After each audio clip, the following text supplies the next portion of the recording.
Welcome back to the channel. A staggering 87% of Ukraine's fleet of M1 Abrams main battle tanks has been destroyed, captured, or lost since the series was first delivered to the front lines of the ongoing war last year. According to Military Watch magazine, 27 out of the 31 vehicles delivered to Kyiv are no longer in commission. The United States and several of its NATO allies initially pledged to bolster Ukraine's defensive objectives by providing a slew of tanks. In addition to the American-made Abrams, the German-made Leopard and the British-made Challenger 2 were also delivered to support Kyiv amidst the ongoing invasion. In this video, we will analyze why Western main battle tanks, especially the Abrams, has failed dismally to meet the performance expectations, and whether it is man or machine who is to blame.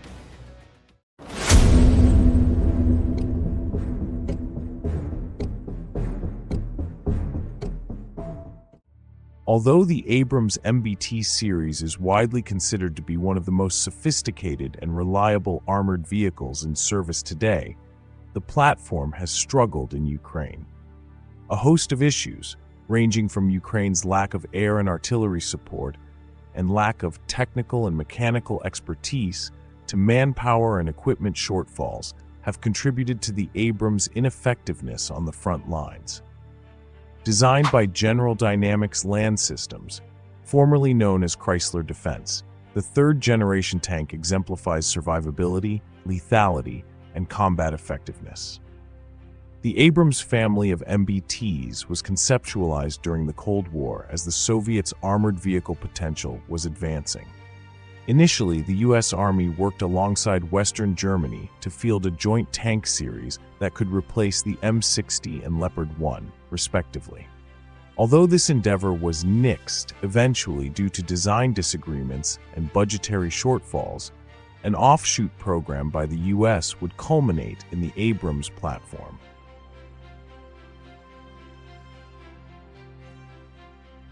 The most prominent feature of the Abrams platform is its survivability.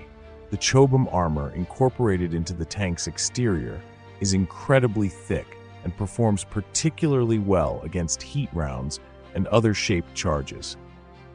Notably, the Abrams MBTs are equipped with 2 feet of this armor, significantly more than the 4 inches of armor provided on the earlier M60 platform.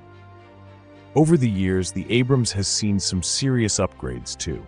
The tank's upgrades have included the addition of the Inter-Vehicle Information System, an onboard position navigation system, and the Trophy Active Protection System.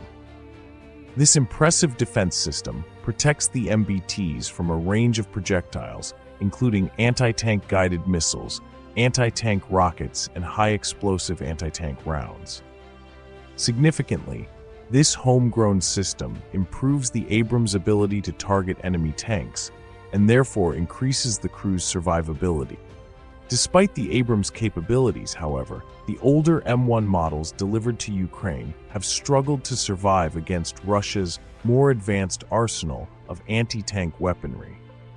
As detailed by Military Watch magazine, most of the Abrams tanks filmed being destroyed or otherwise neutralized were targeted by guided artillery or by single-use kamikaze drones, although one Abrams was confirmed to have been destroyed by a Russian T-72B3 tank after the two exchanged fire near Avdiivka.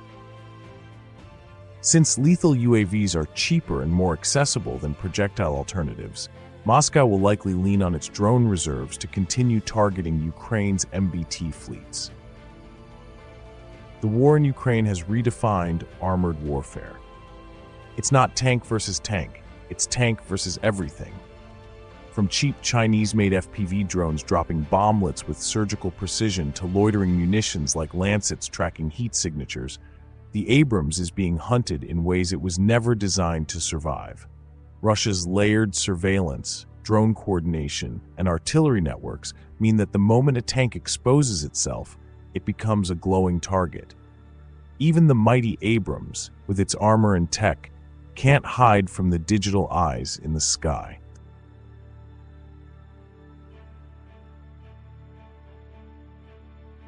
Many experts point not just to technology, but to how the Abrams was used. These tanks were few in number, just 31 delivered. They were kept back from the front lines, initially in reserve.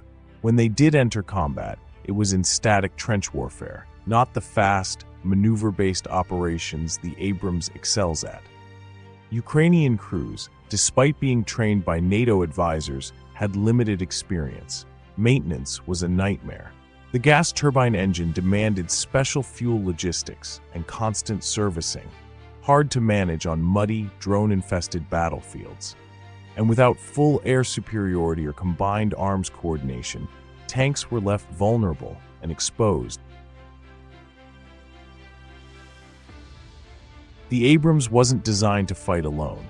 In American doctrine, it's part of a larger ecosystem, supported by air cover, artillery, infantry, and real-time intel. But in Ukraine, it was often fighting without that umbrella. The tank's own heat signature makes it an easy target for thermal-equipped drones and loitering munitions. And with evolving anti-tank threats, even the best armor is only part of the equation. In a war defined by surveillance and saturation, the Abrams, like any tank, is just another moving dot on a screen, one waiting to be hit. So, who's to blame for the failure of the Abrams in Ukraine? The machine? No. The Abrams remains a formidable platform. The man? Not entirely. Ukrainian troops are adapting quickly under immense pressure. The real culprit is context. The Abrams was built for a different kind of war, one it didn't encounter in Ukraine. The tank wasn't upgraded for this drone-dominated battlefield. It lacked the right support. It was too few, too late, and too exposed. Its failure isn't about weakness, it's about evolution. The battlefield has moved on, and unless Western armor adapts, even the strongest tanks will continue to fall. Not because they're bad, but because the nature of war has changed.